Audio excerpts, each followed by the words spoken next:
started on the lettuce wraps. The first thing I want to do before I start browning the pork is I want to make the sauce that I will mix in once the pork has been fully cooked through.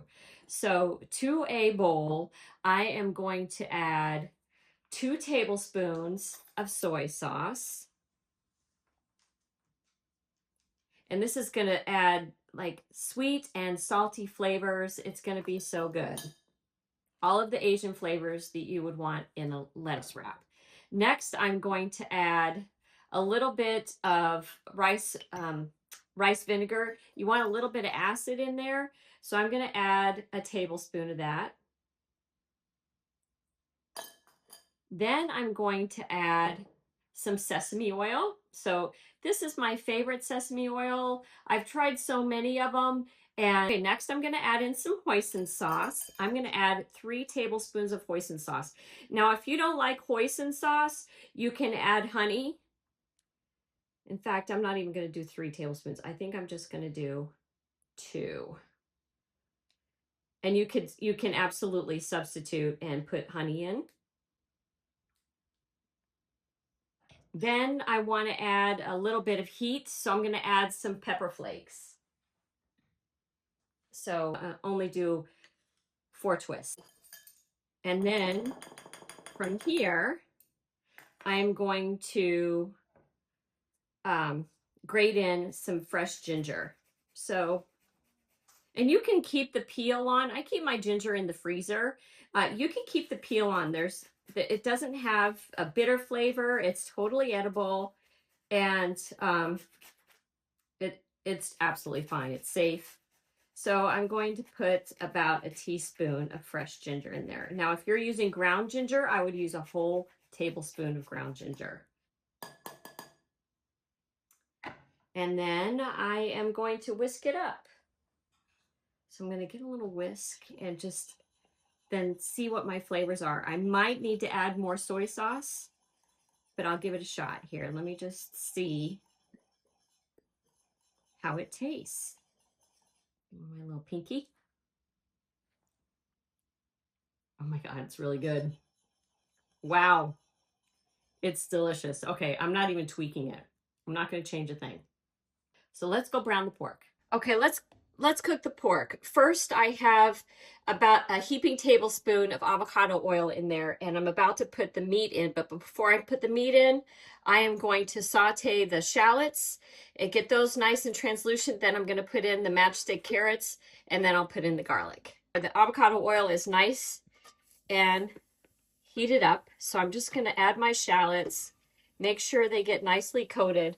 And I just want to cook them until they're starting to get translucent.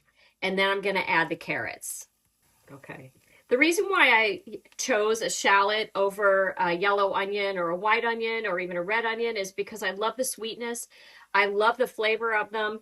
And they're just quite a bit more mild. You still get that delicious oniony flavor, but it's a little sweeter and it's more mild, and it's delicate. They're just kind of a delicate flavor. So I think this recipe calls for a little bit more delicate ingredients. So now it's time to put in the matchstick carrots and just start to get them to cook. You want these to be pretty tender even before we add the pork. And we're not going to add the garlic until the last minute before we add put in the pork, because we don't want the garlic to burn. Even though I'm using avocado oil, garlic still burns. So you just want the flavor to release from the garlic and then cook it with the pork. I like to constantly stir because that way nothing gets charred, or especially with vegetables, I do tend to stir quite a bit. If it was just a meat or a steak or something like that, you'll leave it alone. But with delicate ingredients like this, I constantly keep them moving. Now, matchstick carrots cook so much faster than like a regular chopped carrot because they're not as dense. So I'm already seeing that they're pliable and they can bend a little bit. So If carrots could be al dente, they're al dente. They're at that stage.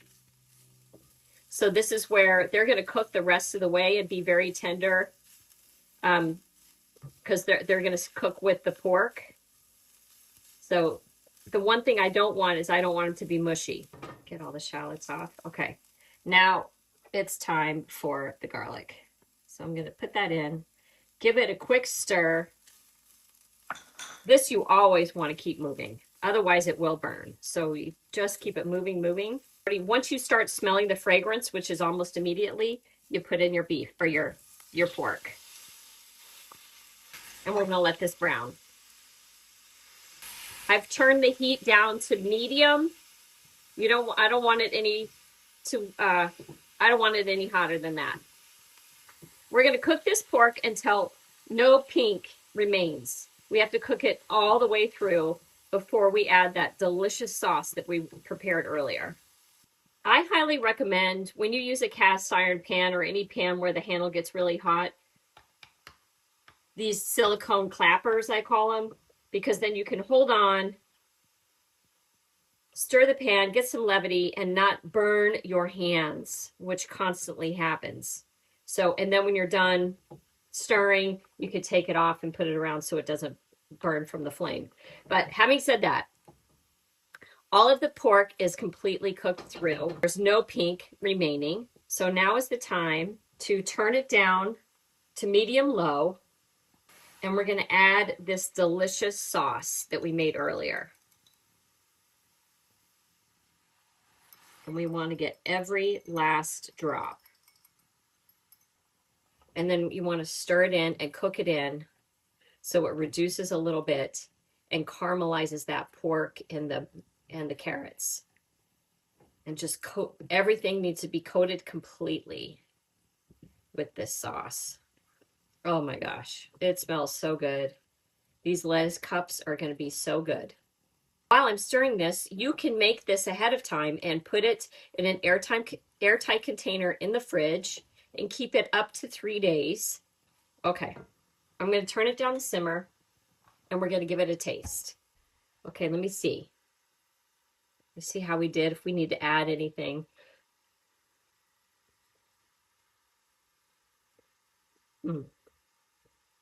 It's good. It's really good. This is completely optional, but I also like to add some chopped peanuts in there. I probably add more than I need to, but I absolutely love that peanut flavor in my lettuce cups, especially when I use pork. Okay, while the pork is cooling, I'm going to let it cool slightly.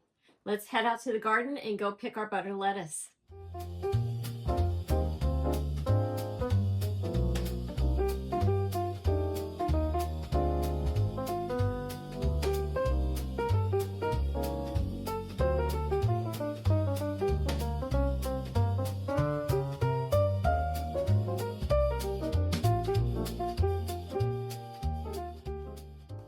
All right, I've got some beautiful butter lettuce here from the garden. Now it's time to rinse it off really well and dry it.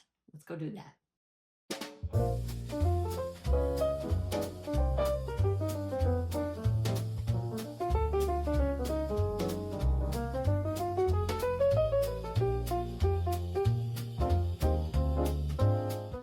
You want to make sure the leaves are really dry, so I'm going to pulse it around a little bit more and then maybe even go even further and lie them flat on a paper towel. Okay, I just want to make sure they're totally dry. So I've put them on a kitchen towel very, very delicately. I'm drying them off. Let's assemble. My platter on standby. I've got my cooled pork. So let's take from the bottom, and all you need to do is add, let me get this in front so you can see, add a good scoop of the pork mixture.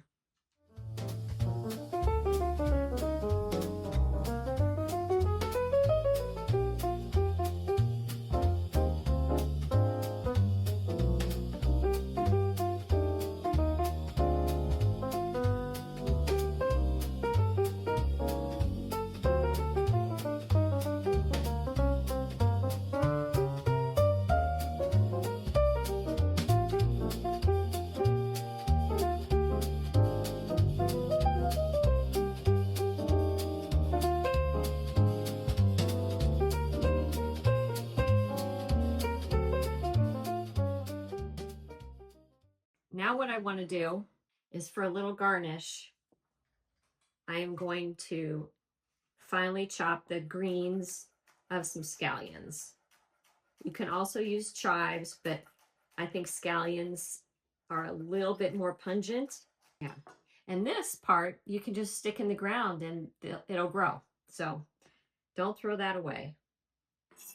Or you could use it for another recipe, definitely. I'm just going to sprinkle over. And the higher up you sprinkle, the more evenly distributed everything gets. Okay, one for me. Put some pork in there. Top it with a little scallions. Fold it over. Wrap it up like a parcel.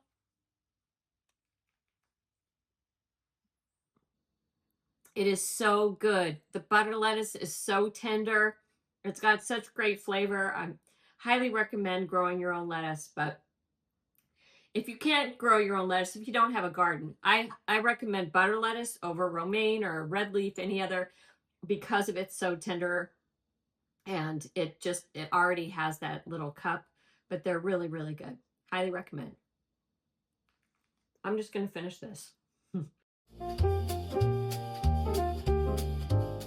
Sean and I are having a nice summer evening dinner up here in the garden house tonight, and so I want to make it special. So I'm going to set the table up here, but first I want to make a centerpiece, and I am going to make an arrangement out of my hosta and my herbs. So let's go collect the hosta and herbs.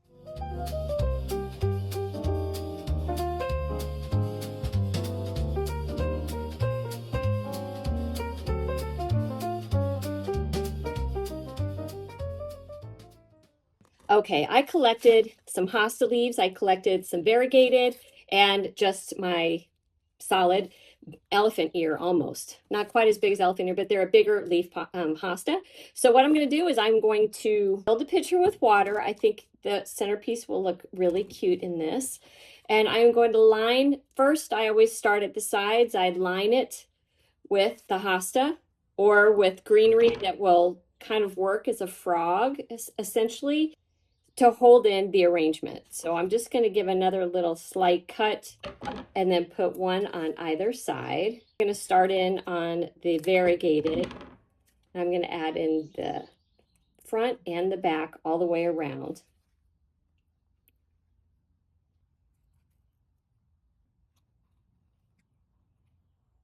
Like that. So I have a good base and it comes out, it's going to be nice and wide and kind of spread out. Like this. I'm going to put the herbs in the center. I love to make arrangements by collecting things from around my yard and my garden.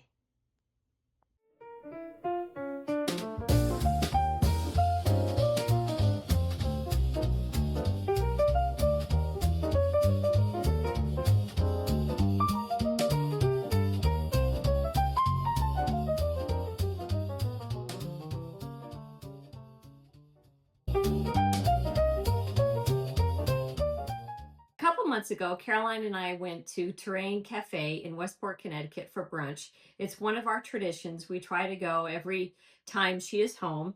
And during brunch, we ordered a mocktail, and it was so refreshing. It was so delicious. And it had elderflower syrup in there, blackberries, and it had a surprise ingredient, which was apple cider vinegar. So it threw me off, but it piqued my curiosity to want to try it. And when we left, I had to turn around and go back and just grab another one of these mocktails to go. So I'm going to try to recreate it here.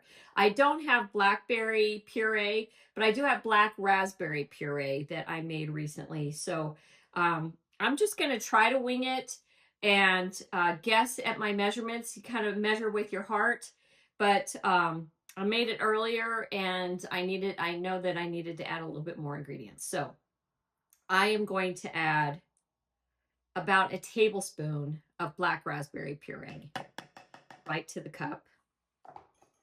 Let me get that off. Then I'm going to add a splash of apple cider vinegar. So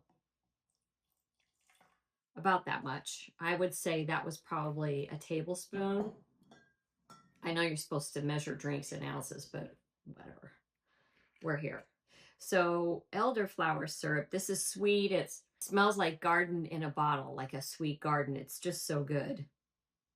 And I'm going to probably pour a couple tablespoons in there. Then I am going to stir it a little bit, blend in that puree. And from here, I'm going to add seltzer. And I'm going to pour it up to almost to the top so I can put some ice in there. But you got to dilute it a little bit. Let me just stir this. Isn't it pretty? It's such a pretty drink. I'm going to add a little bit more seltzer. It gets very fizzy, obviously. That's the vinegar. And I'm going to add some ice. I'm going to skim some of the foam off. Now I'm going to add some ice very carefully. Cheers. Let's give it a try. Just like I remember. It's sweet. It's got that sour from the apple cider vinegar, but just a hint of it. The elderflower syrup, it's like with the combination of that and the black raspberry puree, it's just so refreshing and it's so good.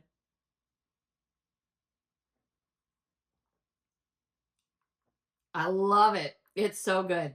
On a hot summer day, this is such a refreshing drink. Put the recipe in the description.